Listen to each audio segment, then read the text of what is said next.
still the same thin mouse, with a voice like the crackle of a fire. "We cannot get rid of the cat," said Crackle, "but perhaps we can at least avoid it. The problem now is that we only come out at night, and we cannot know where the cat is. I have a solution." From behind her, she pulled a large, round metal object. It was heavy, and she panted as she pulled it into the center of the room.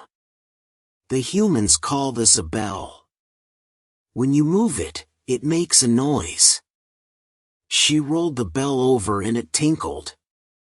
The other mice gasped. They had never seen anything like it.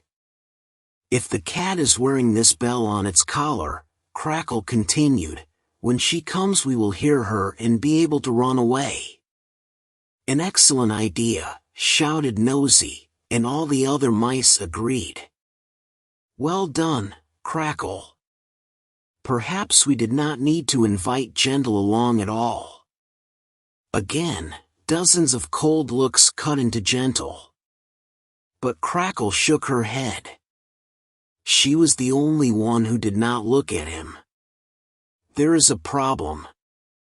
We still need someone to attach the bell, and as you can see, it is very heavy. Who will be brave enough to do this task?"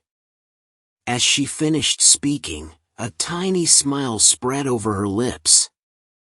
There were whispers around the room, and then slowly all eyes turned onto Gentle. Even Crackle was looking at him. Now he knew that coming here had been a bad idea. The Mice Discuss, Chapter 2. Crackle? Gentle was following his sister through one of the corridors of the house. She was walking very quickly, and he had to run to catch up. This was difficult, as he was carrying the bell, and it bumped on the floor as he ran, making a loud noise. "Crackle," said Gentle. "Why won't you answer me?" Crackle stopped suddenly and Gentle ran into her, knocking her to the ground. "You idiot," she cried. She pushed Gentle off her hatefully. "Keep that thing quiet. We're near the entrance to the house. Are you ready?" Gentle shook his head. He still hadn't fully realized what was going to happen. He was going to put this bell on a cat without being noticed. But that wasn't the reason he was worried. "I won't leave until you tell me what's wrong." "Wrong? You know what's wrong. This hairy monster is living in our house, stealing our food. And you're still the weak, soft little thing you always were. But you've changed." Crackle stared at him for a long time. Her eyes cut into him, and he had to look away. "Of course I've changed," she said, perfectly calm. "We don't all have cute little lion friends to protect us from the bad beasts that lie in the dark. I wanted you to stay. But the family..." Crackle leaned in close, making Gentle stop talking. He could feel her breath on his face. It smelled of something awful, but Gentle wasn't sure what. "You didn't want me. Now go, oh mighty mouse hero, and put that cat in its place." She grabbed him by the neck and threw him towards the light. Gentle turned around to say something, but she had already run away. He felt sick to his stomach. When his family had left the great forest, he had been the only one to remain. His aunts and uncles didn't believe he could look after her, and they refused to let her stay. They weren't sure she would even survive the journey to the house, but they still thought that was safer than leaving her with Gentle, the weakest mouse who ever lived. "No, Gentle," he scolded himself. "You can't think about that now. You have a job to do." He took a deep breath and pulled on his whiskers. The pain made him concentrate. He moved towards the light of the kitchen, and that was when he realized the first problem. It was impossible to carry the bell without it ringing. He had to reach inside with his paw and hold the tongue, which meant he couldn't move very quickly. He reached the edge of the mouse hole and blinked. His eyes still couldn't see that well in the darkness.